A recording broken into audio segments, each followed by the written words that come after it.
Hello, everyone. I'm Sunir, president of the Cloud Software Association and CEO of AppBind. Welcome again for another Agency Connect one-on-one. Today we have David from Solutions for Growth. He's been in the business for quite some time, has some great stories about working with software partners. I'm glad to have you. So thank you for being here. And would you mind introducing yourself, what your business does, your kind of customers that you usually have? Let people know who you are. Sure, of course. Sunir, thank you very much for the invitation to participate in this program of yours. Great idea, and my hat off to you. Really smart approach. My name is David Fischer. I am the founder of Solutions for Growth. We're a marketing agency in Connecticut. We provide all of the marketing tools and strategies that businesses need, particularly small businesses need to let the world know why they're great and why their market should be buying their products or services. We're celebrating our 10th year, and we work with a pretty large number of all different types of vendors to provide the services that our clients need. What I loved about your business, the way you present yourself, is that you have the really strong agency approach or client sales approach on your site, the one-time upfront strategic sales, but then the ongoing managed services around the tech, Right. right? And that is actually the most powerful combination that I've seen that marketing agencies do. They lead with the strategy about client solutions, but stick with the client by doing like the managed services around the tech stack. And so I think you might hopefully have some good stories for us. Um, so like the first question I like to ask is, honestly, you've worked with a lot of partners. Who's been the most disappointing product company, whether it's software ads, media, data, whomever, that you've worked with, and why? How did they let you down? So I'll talk about two separate cases. I'll use the name of the good companies. The companies that are less good, I'll just mention the type of business they're in. We do a large amount of work in email marketing. And in the cold email marketing side of the business, we use two vendors. And considering the amount of business that we provide them with, it's remarkable how silent they are. There is a degree of excitement when we sign up with them and they tell us all the money that we can earn and how great their business is. And then we don't hear anything.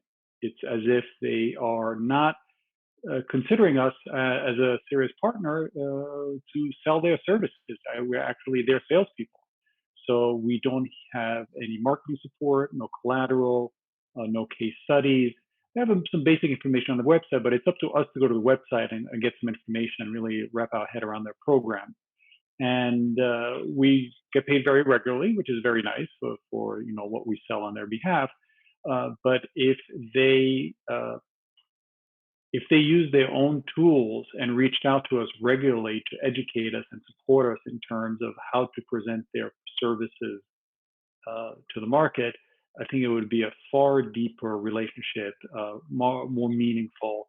And honestly, they are not always top of mind because, being out of sight is being out of mind. And so that's a crucial component of email marketing is you got to stay in front of your market. Nobody wakes up every morning thinking about your business except for yourself. So your job as a business owner is to remind the market that you exist.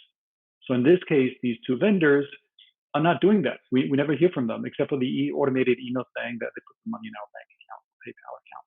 That's it. So that is, I think, a huge missed opportunity. After all, they are marketing companies and they are not marketing to one of the segments, marketing agencies, web developers and so on, that could drive a lot more business to them. Like, how many clients are you running on these products, would you say?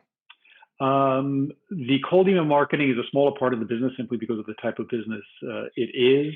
So it's a handful of clients that kind of rotate in and out. It's not a program that you do regularly, like a monthly newsletter, for example. So sometimes of the year it's a little busier, other times it's not. It's really based on what clients' goals are and what their quarterly programs are. So it's interesting. You're not going to name names. You don't have to. I've talked to a lot of them, like Reply.io and Outreach and Apollo.io and Snovio. They're universally like this because, of course, they started off as sales teams. And then when we get to the partnership side, they're all learning, not like they don't want to. I've talked to them at a partnership level. Their interesting thing about the cold outreach programs, though, is these are often extremely managed services Hmm. by agencies, because a lot of companies don't have the wherewithal to Correct. run cold email. Even if you come in and out, across your client portfolio, right? That's an opportunity for them to, if they supported you better, if maybe they support you better, those cold email campaigns would last longer because just simply, Exactly. there would be more Exactly. successes, and then Yep. you'd have more clients running on it. So basic stuff, no communication, no partnership. That's fairly straightforward, disappointing case. But like, so who's been your best partner that you would point to and say, these guys are really doing it well? What can you learn from them? My kudos have to go to Constant Contact. Um, we've been working with them for 9 years. We've been a certified solution provider of theirs for that time. The titles have changed, but basically we've been part of their system for a long time. I believe we're one of the biggest ones in the country for them. Um, they have had different degrees of support for their program. It has changed over the years. They used to have something called complete email, then they have something called the authorized local expert. Now it's just called solution providers. But there is a team there. It has become smaller compared to years ago, whose main job is to nurture the relationship with their partners. So there is a monthly email, or actually twice a month is an email that comes out to us telling us what's happening there. There's a quarterly webinar. There is a special email address to partner support. There's a robust reporting system on the partner console for all sorts of information. There's someone available to talk to who's responsive. There's a special Facebook group for constant contact solution providers that is monitored. You post a question there, and within a few minutes, you get an answer. So they really recognize the value that their partners contribute to driving customers to them. Over the years, we've driven hundreds, if not, I don't know the number, I would say almost 1,000 customers to them over the years. And I attribute that to the fact that, we show the love and they show the love, and it's a two-way street. And that's something very meaningful. In years past, they also had an annual conference that was fantastic.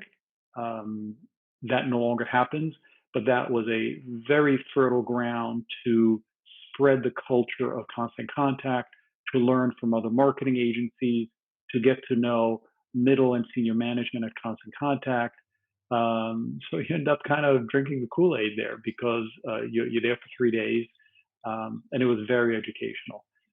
All of that work on their part has become or crucial to the fact that email marketing is a big part of our business.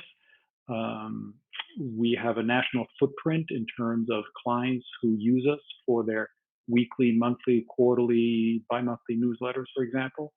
And we're very happy. We have a real expertise in that. And I really attribute that to the fact that Constant Contact does show the love um, to their partners. And it's really demonstrated both in their support, in their commission payments, which could be a little bit higher. But overall, I really only have good things to say about It's interesting about Constant Contact to me. I've known them for a long time because I was at FreshBooks. I started the marketing team there, I ran partnerships there.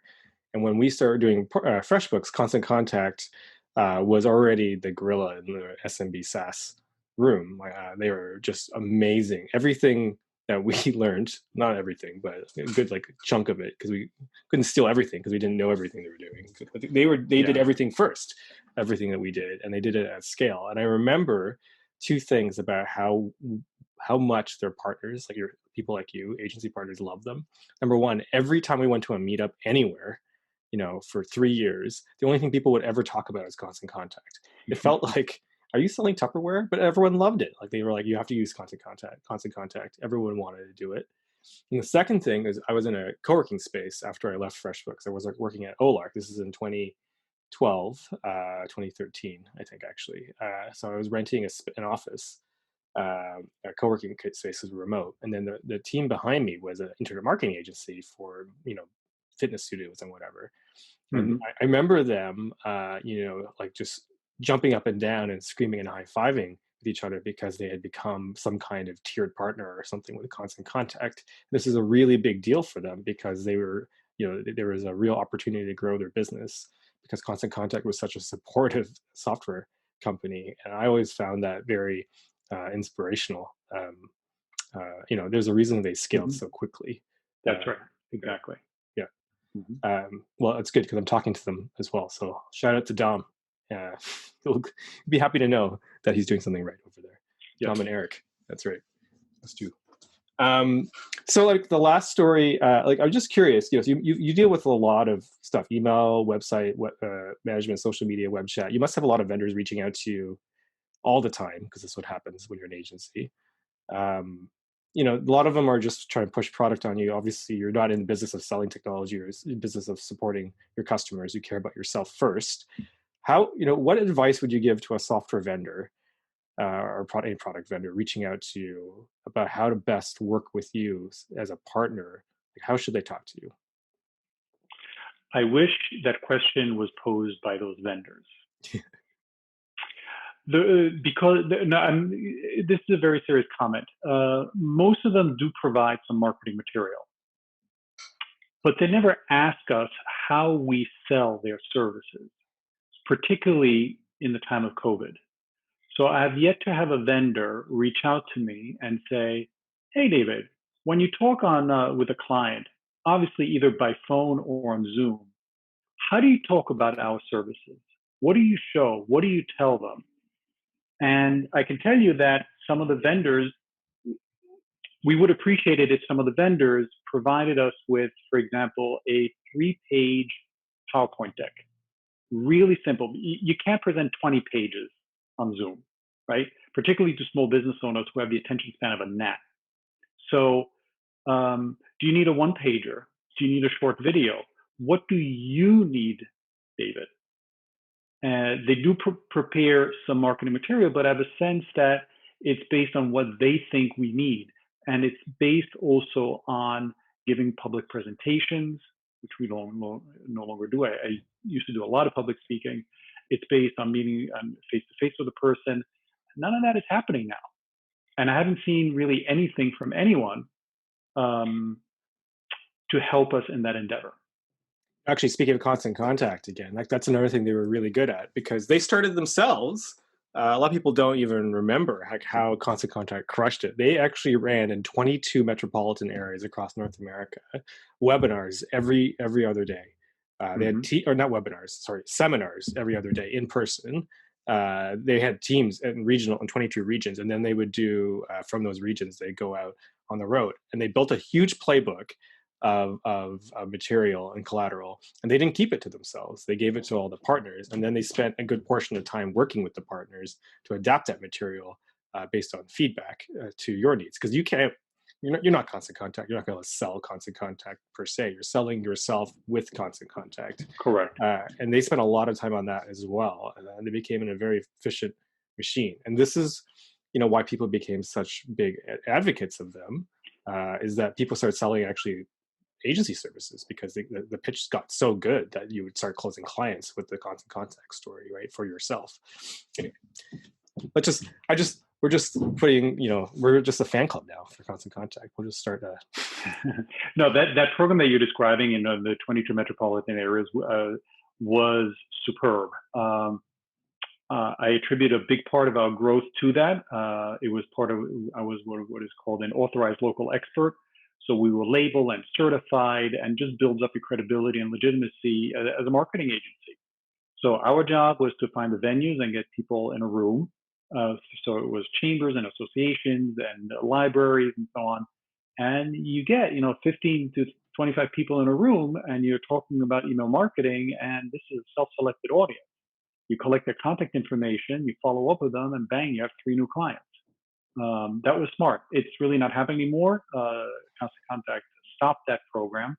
They do provide some PowerPoint presentations today, but again, I think they're too long, and unless you're doing webinars, But for the quick conversation that you have on the phone with a client to explain to them why they need to have an email program in place, that's what's missing right now. And I think that would be very helpful to a lot of agencies around the country to have this, what I call it, short marketing pieces. Again, PowerPoint, video, one-pagers, those type of things. Yeah, that's really good advice. And then Mm-hmm. talk to your partners about working, iterate on it, right? Work with them, listen to them, craft it with Right. them.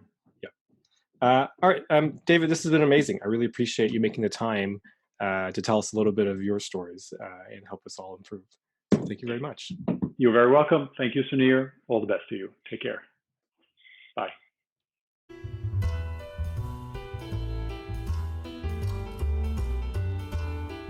For more great insights on partnerships and software, like and subscribe, and we'll see you in the next video.